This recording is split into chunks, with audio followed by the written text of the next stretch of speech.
नमस्कार, स्वागत है आप सभी का आमने सामने न्यूज में। मैं हूं आपके साथ मुबशर।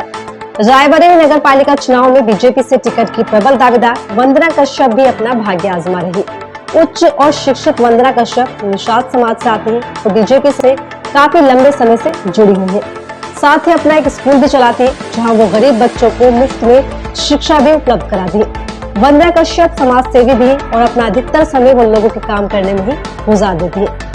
युवा और ऊर्जावान वंदना कश्यप कहती है कि उनके पास भगवान का दिया सब कुछ है, बस अब जनता की सेवा करके पुण्य कमाना चाहती है। हमारे संवाददाता बरखा सिंह ने उनसे खास बातचीत की। देखिए उस बातचीत के कुछ अंश।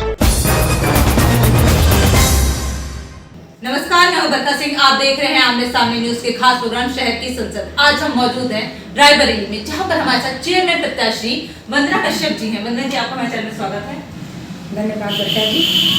और हमारे साथ एक और शख्स है जिनका नाम है रवि दीक्षित जी। रवि जी, आपका हमारे चैनल में स्वागत है। Thank you.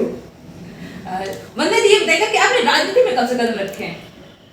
मैम, जैसा कि आप आई शहर में, आपको पता चला कि वंदना कश्यप जी प्रत्याशी हैं जी। तो इसी तरह होता है, एक आदमी को अपनी पहचान बतानी होती है। तो बस इसी तरह हमारे बगल में जो बैठे हैं रवि दीक्षित जी, इन्होंने मुझे राजनीति का ज्ञान दिया और 2010 में मैंने पार्टी ज्वाइन करी थी। सक्रिय कार्यकर्ता रही हूँ और बराबर 2010 से पार्टी में सक्रियता से काम कर रही हूँ। कई पोस्टों पे रह चुकी हूँ और इस टाइम मैं प्रदेश की कार्य समिति सदस्य महिला मोर्चा में हूँ। ये बताइएगा वंदना जी कि आपने कोई रूपरेखा तैयार की है जनता को आकर्षित करने के लिए? देखिए, किसी भी फील्ड में आने के लिए पहले आदमी को अपना माइंड को मेकअप करना पड़ता है।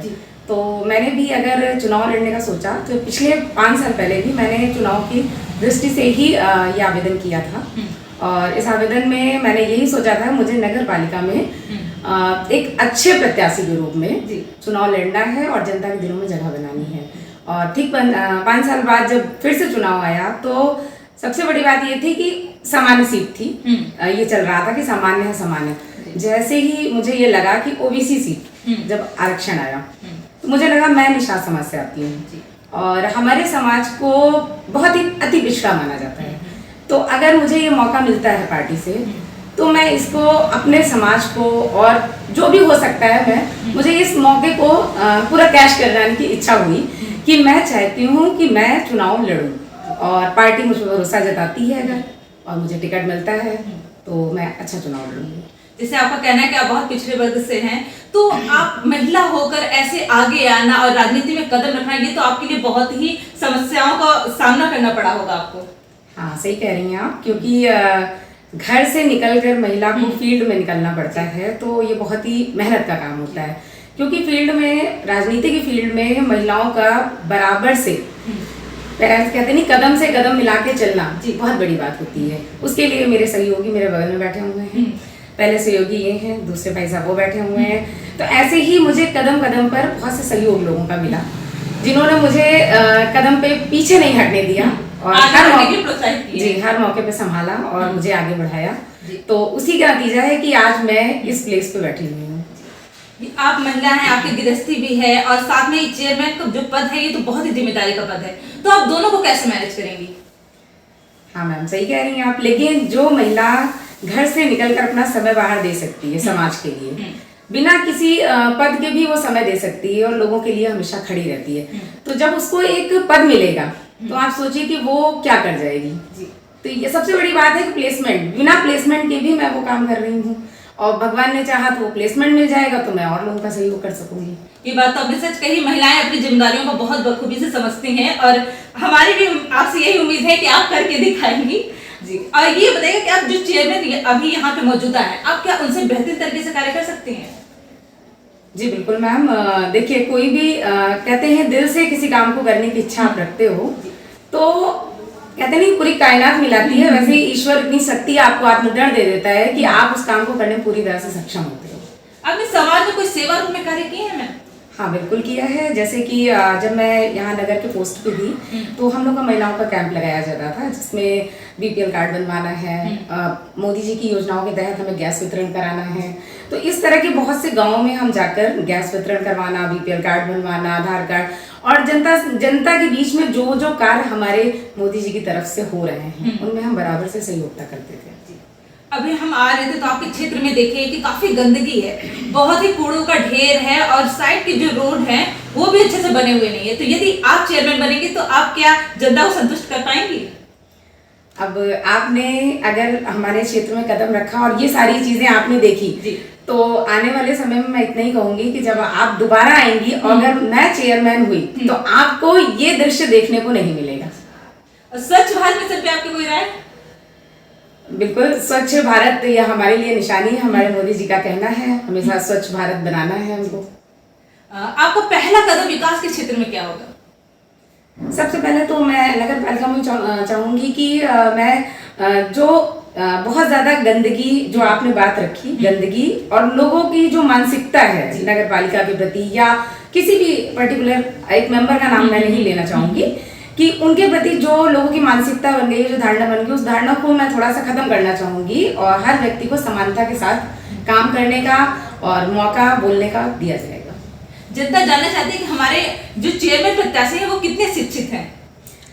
मैंने MA और B.Ed कर रखा है, PGDCA किया हुआ है और मैं एक स्कूल की ओनर भी हूँ, तो मैं शिक्षा लाइन से ही हूँ। तो एक शिक्षित व्यक्ति भविष्य में क्या कर सकता है ये आप लोगों से बेहतर कौन जा सकता है, क्योंकि शिक्षा ही हमें आगे बढ़ाती है और शिक्षा ही हमें ज्ञान देती है कि हम आगे अग्रसर कैसे बने। और हमें आगे के टारगेट के लिए अगर कुछ भी चुनना है तो हमारी शिक्षा ही काम आती है, क्योंकि मोदी जी का भी लक्ष्य है बेटी पढ़ाओ बेटी बचाओ। शिक्षा वो फ्री ऑफ कॉस्ट शिक्षा चल रही है, क्यों? क्योंकि शिक्षा से ही भविष्य बनना है। एक शिक्षित व्यक्ति ही एक उज्जवल भविष्य बना सकता है। जी बिल्कुल। तो आप शिक्षा के क्षेत्र में भी कुछ करेंगी, कोई कार्य करेंगी? बिल्कुल, जैसे कि अभी मैंने बेटियों का नाम लिया तो मेरा भी ये मानना है कि अगर मुझे ये प्लेसमेंट मिलता है तो मैं गरीब कन्याओं के लिए मैं भी शिक्षा के लिए आगे बढ़ाऊंगी। उनको फ्री ऑफ कॉस्ट बुक्स हैं, एजुकेशंस हैं, जो भी मैं गांव परिसर में मतलब नगर पालिका में जो भी क्षेत्र आता है उनमें जो भी मैं शिक्षा के लिए छोटी छोटी होते नहीं कस्बे में चलाना, तो वो चीज़ें मैं कोशिश करूंगी कि चलाऊँ। और महिलाओं के लिए भी कुछ सोचा है? ऐसे बच्चियों के लिए तो आपने शिक्षा के लिए सोचा है, वैसे महिलाओं के लिए कुछ? महिलाओं के लिए ऑलरेडी हमारी सरकार बहुत कुछ कर रही है, आशा बहु चल रही है, आंगनबाड़ी चल रही है, तो अगर उसमें कुछ कमियां होंगी या उसमें कुछ भी बढ़ोतरी करने की होगा तो सरकार अगर उसका करती है तो हम उस आदेश का पालन करेंगे। आपका कोई मुख्य मुद्दा है जिससे आप केंद्रित करके चुनाव में उतर रही हैं? मैं रायबेली में पैदा हुई हूँ और रायबेली में ही मेरे फादर यहाँ पे जॉब करते थे, तो मैंने पिछले कहते हैं ना कि एक समय मेरा यहाँ बहुत अच्छा बीता हुआ है, तो मैंने बचपना भी बिताया है, मैंने अपनी जवानी भी यहीं बिताई है और अभी मैं अपना गृहस्थ जीवन भी यहीं बिता रही हूँ। तो मैंने पिछले 20 सालों में जो भी कमियां देखी हैं बराबर से देखती चली आ रही हूँ, तो मेरा टारगेट है कि मैं उन कमियों को दोबारा रिपीट नहीं होने दूंगी। अब वो बहुत सी चीजें करके दिखाएंगे बिल्कुल, क्योंकि ये मेरा मायका भी है, मेरा ससुराल भी है। कहते नहीं है इंसान जहाँ बचपना बीतता है वहां से जुड़ा हुआ व्यक्ति होता है, तो मैं बहुत जुड़ी हूँ रायबेली से और मैं रायबेली को एक बेहतर रायबेली बनाना चाहती हूँ और नगर पालिका को मैं इतना बना दूंगी चंबा कि वंदना कश्यप नाम से जाना जाए। जी जी बिल्कुल। ये बताएगा कि आप हमारे चैनल के माध्यम से जनता से कुछ कहना चाहते हैं? बिल्कुल, जनता से मैं ये कहना चाहूँगी कि अब की आप लोग ऐसे व्यक्ति को चुनाव लड़ाइए जो सच में जमीन से जुड़ा हुआ है, जो आपके सामने आपके साथ से कदम मिलाकर चले, आपके साथ आपकी बात सुने, आपके लिए आगे अग्रसर होकर काम करें। बहुत बहुत धन्यवाद हमें समय देने के लिए। रवि जी बहुत बहुत धन्यवाद। Thank you ma'am. ये थी हमारे साथ चेयरमैन प्रत्याशी वंदना जी, जो कि जमीन से जुड़ी हुई हैं। इनके सोच विचार बहुत ही नेक है और ये शिक्षा के क्षेत्र से भी संबंधित है। इनके खुद के स्कूल हैं और ये बहुत ही शिक्षित खुद भी हैं और ये ऐसे शिक्षित लोग जब हमारे समाज में आते हैं तो समाज का सिर्फ विकास होता है। अब देखने वाली बात ये होगी कि समाज इनका कितना सपोर्ट करता है, कितना इन्हें सम्मानित करता है। बने रहिए आमने सामने न्यूज के साथ, मैं बरखा सिंह।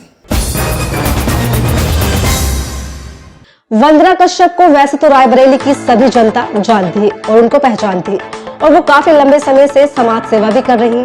तो इन सब के बाद अब देखना यह है कि युवा और लग्नशील वंदना कश्यप को रायबरेली की जनता अपना चेयरमैन चुनती है या नहीं। लेकिन उससे पहले बीजेपी अपनी इस तेज तर्रार लग्नशील युवा महिला प्रत्याशी पर अपना दाव लगाएगी, ये तो जल्द ही पता चलेगा। फिर भी वंदना कश्यप आम जनता की पहली पसंद बनी हुई है। तो फिलहाल इस रिपोर्ट में इतना ही। चलते चलते हमारे चैनल को देखें और तमाम खबरों के लिए सब्सक्राइब भी कर दें। बने रहिए हमारे साथ और देखते रहिए आमने सामने न्यूज़। नमस्कार।